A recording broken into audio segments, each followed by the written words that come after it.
इस जीवन की गहरी खोज करने वाले ज्ञानियों ने पाया है कि मनुष्य जीवन भर दौड़ता है, धन इकट्ठा करता है, सपने पूरे करता है, तो जीवन के अंत तक भी उसकी खुद को तृप्त करने की खोज पूरी क्यों नहीं हो पाती।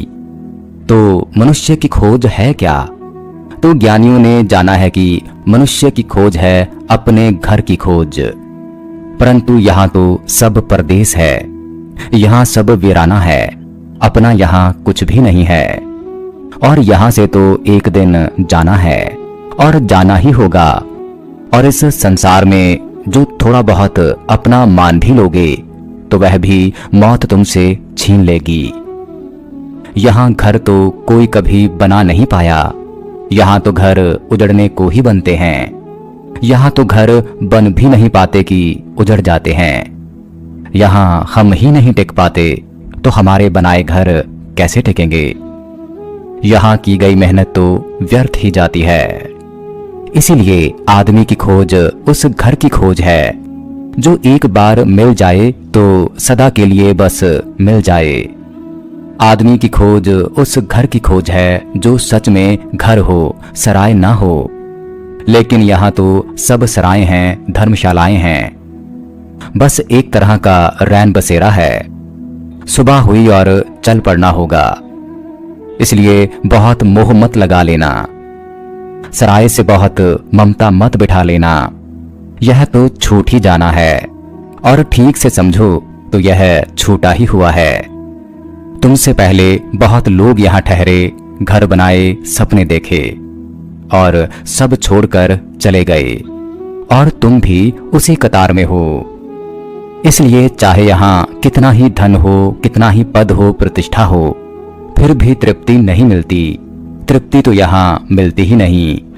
तृप्ति का संसार से कोई संबंध ही नहीं है। अक्सर ऐसा होता है कि गरीब की तो थोड़ी आशा भी रहती है, परंतु अमीर की तो आशा भी टूट जाती है। गरीब को तो लगता है कि एक मकान होगा अपना तो शांति होगी, थोड़ा धन संपत्ति होगी, सुविधा होगी, फिर सुख चैन से रहेंगे। उसे यह पता ही नहीं है कि सुख चैन यहाँ हो नहीं सकता। धर्मशाला में कैसा सुख चैन? कब उठा लिए जाओगे, आधी रात में पुकार लिए जाओगे, कब मौत का दूत द्वार पर खड़ा हो जाएगा और दस्तक देने लगेगा, कुछ भी तो नहीं कहा जा सकता। यहाँ चैन कैसे हो सकता है? बेचैनी यहाँ स्वाभाविक है। फिर भी गरीब को थोड़ी आशा होती है। उसे लगता है कि मेरे पास मकान तो ठीक नहीं, चैन से कैसे रह सकता हूँ, मेरे पास धन नहीं, कैसे सुखी हो सकता हूँ। लेकिन अमीर तो बिल्कुल निराश हो जाता है। धन भी है, पद भी, प्रतिष्ठा भी, महल भी, साम्राज्य भी, सब है, और उतना का उतना ही प्रदेश रत्ती भर कम नहीं हुआ, लेकिन तृप्ति कहाँ है? तो अब तो आशा करनी भी व्यर्थ है। जिससे आशा हो सकती थी वह तो हाथ में है।